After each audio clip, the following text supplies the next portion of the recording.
हिमाचल प्रदेश विधानसभा चुनावों में मतदान के लिए अब सिर्फ चंद घंटे बाकी रह गए हैं। 12 नवंबर को 68 सीटों पर मतदान होगा और यही वजह है कि गुरुवार को चुनावी प्रचार प्रसार अभियान थम गया। बीजेपी हो या कांग्रेस, दोनों ही दलों ने जनता को लुभाने के लिए एडी चोटी का जोर लगाया। पार्टी के बड़े बड़े नेता जमीनी स्तर पर उतरे और जनता से अपने अपने लिए वोट की अपील की। दिलचस्प बात ये रही कि हिमाचल प्रदेश विधानसभा चुनावों में बीजेपी की तरफ से उत्तर प्रदेश के मुख्यमंत्री योगी आदित्यनाथ को स्टार प्रचारक बनाया गया और उन्होंने जोरदार प्रचार किया। आपको जानकर ताज्जुब होगा कि सीएम योगी ने महज 5 दिनों में ताबड़तोड़ 16 रैलियां करके रिकॉर्ड बना दिया। योगी ने हिमाचल में भाजपा के पक्ष में माहौल बनाने की कोशिश की। अब इसमें कोई दो राय तो है नहीं कि योगी आदित्यनाथ की पॉपुलैरिटी सिर्फ उत्तर प्रदेश तक सीमित नहीं है, बल्कि बाकी राज्यों में भी वो काफी लोकप्रिय हैं। यही वजह है कि उनकी कानून व्यवस्था का मॉडल बाकी राज्यों की सरकारें भी फॉलो करती हैं।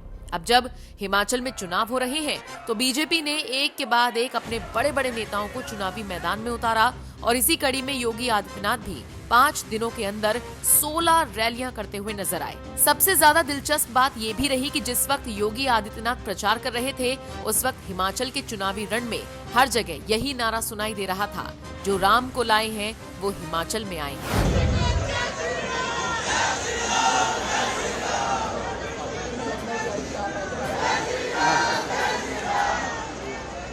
आपको बता दें, सीएम योगी ने हिमाचल प्रदेश के 8 जिलों में रैलियां की। मंडी जिले में सबसे ज्यादा 4 और कांगड़ा में उन्होंने 3 चुनावी जनसभाओं को संबोधित किया। सीएम योगी ने माकपा के कब्जे वाली सीट पर कमल खिलाने का आह्वान भी जनता से किया। सीएम योगी ने 5 दिनों में 8 जिलों की 16 विधानसभा क्षेत्रों में रैलियां की, जिनमें मंडी, कांगड़ा के साथ साथ कुल्लू, सोलन, ऊना, हमीरपुर, शिमला और बिलासपुर शामिल रहे। योगी आदित्यनाथ ने न सिर्फ कानून व्यवस्था को दुरुस्त करने बल्कि विकास कार्यों को आगे बढ़ाने के दम पर बीजेपी को सत्ता में लाने के लिए मतदाताओं से आग्रह किया। बताते चले, 12 नवंबर को हिमाचल प्रदेश में 68 सीटों पर चुनाव होगा और इसके नतीजे 8 दिसंबर को आएंगे, जो ये तय करेंगे कि हिमाचल में बीजेपी की वापसी हो रही है या फिर कांग्रेस इस बार बाजी मार लेगी।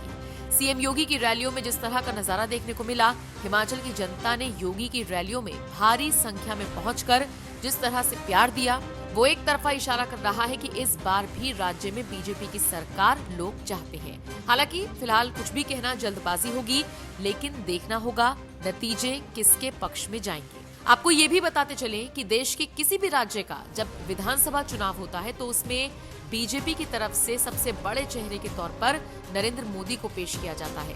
लेकिन अगर नरेंद्र मोदी के बाद कोई सबसे लोकप्रिय चेहरा बीजेपी की तरफ से है तो वो कोई और नहीं बल्कि योगी आदित्यनाथ ही है और उनकी लोकप्रियता को हिमाचल में भुनाने की भाजपा पूरी कोशिश करती हुई नजर आई।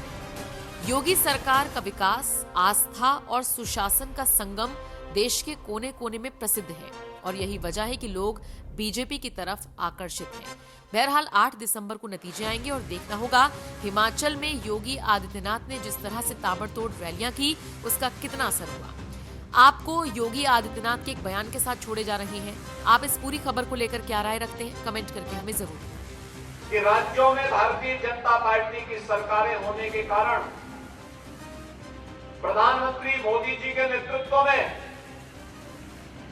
पूरा देश विकास की एक नई ऊंचाइयों को प्राप्त कर रहा है। वैश्विक मंच पर भारत की प्रतिष्ठा बढ़ी है।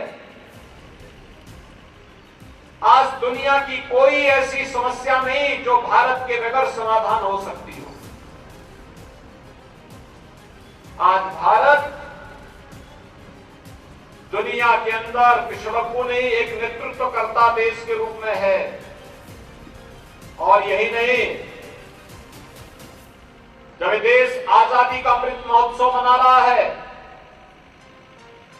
जिस ब्रिटेन ने 200 वर्षों तक भारत पे शासन किया था, प्रधानमंत्री मोदी जी के नेतृत्व में उस ब्रिटेन को पछाड़ करके भारत दुनिया की 5वीं अर्थव्यवस्था बन चुका है। ये भारत की नई ताकत की कहानी कहता है। भाइयों बहनों, एक तरफ वैश्विक मंच पर बढ़ती हुई भारत की ताकत और भारत की प्रतिष्ठा, और दूसरी तरफ सुदृढ़ होती हुई सीमाओं की सुरक्षा के लिए भारत के जवानों और सरकार के द्वारा किए गए प्रयास के परिणाम आज हम सबके सामने आ रहे हैं। पहले दुश्मन देश भारत की सीमा के अंदर घुस करके भारी नुकसान नागरिकों को पहुंचाते थे, सुरक्षा में सेंध लगाते थे। आज किसी की हिम्मत नहीं कि भारत की सीमाओं का अतिक्रमण कर सके, क्योंकि उसे मालूम है कि अगर उसने सीमाओं का अतिक्रमण किया तो हिमाचल प्रदेश के वीर बांकुरे दुश्मन की छाती में दाल मुगले का काम करेंगे और उसकी सीमाओं के अंदर घुस करके ही कोई सर्जिकल स्ट्राइक और कोई एयर स्ट्राइक करके दुश्मन के छक्के छुड़ाने का काम भी करेंगे। भाइयों बहनों, ये नया भारत है जो बिना रुके, बिना डिगे, बिना झुके अपनी विकास की यात्रा को अभी आगे बढ़ाता है। अपने नागरिकों के लोक कल्याणकारी कार्यक्रमों को आगे बढ़ाता है। उनके उत्थान के लिए नई नई योजनाएं भी लेके आता है। लेकिन दुश्मन को दो हाथ करने की क्षमता रख करके उसके घर में जाकर के मारने की ताकत भी रखता है।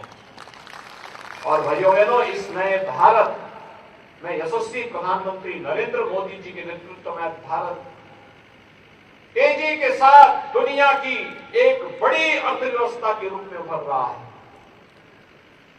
आजादी के अमृत महोत्सव के मुख्य महोत्सव में प्रधानमंत्री मोदी जी ने देशवासियों को संबोधित करते हुए कहा था, पंच प्रण की बात कही थी। ये पंच प्रण भाइयों बहनों विकसित भारत के निर्माण को लेकर के, विरासत के सम्मान को लेकर के है, गुलामी के अंश को सर्वथा समाप्त करने को लेकर के है, राष्ट्रीय एकता और एकीकरण को लेकर के है, और हर नागरिक देश और समाज के प्रति अपने कर्तव्यों का बोध भी उसको हो सके, इन सब बातों को लेकर के है। ये 5 प्रण हैं देश को, भारत को दुनिया की सबसे बड़ी ताकत बनाने के लिए। विकसित भारत, 5वीं अर्थव्यवस्था भारत का बनना उस दिशा में एक शुभ संकेत है। भारत, हमारा देश भारत विकसित होगा, भारत के प्रत्येक नागरिक के चेहरे पर खुशहाली आएगी, उसकी आय बढ़ेगी, रोजगार, नए नए रोजगार मिलेंगे, लोगों में समृद्धि आएगी। और आज उस प्रकार के कार्यक्रम हो भी रहे हैं। गुलामी के अंशों को समाप्त करना और विरासत का सम्मान भी करना। अयोध्या में भगवान राम के भव्य मंदिर का निर्माण का कार्य होना भाइयों बहनों विरासत का ही सम्मान है। काशी में काशी विश्वनाथ धाम का निर्माण होना ये विरासत का ही सम्मान है।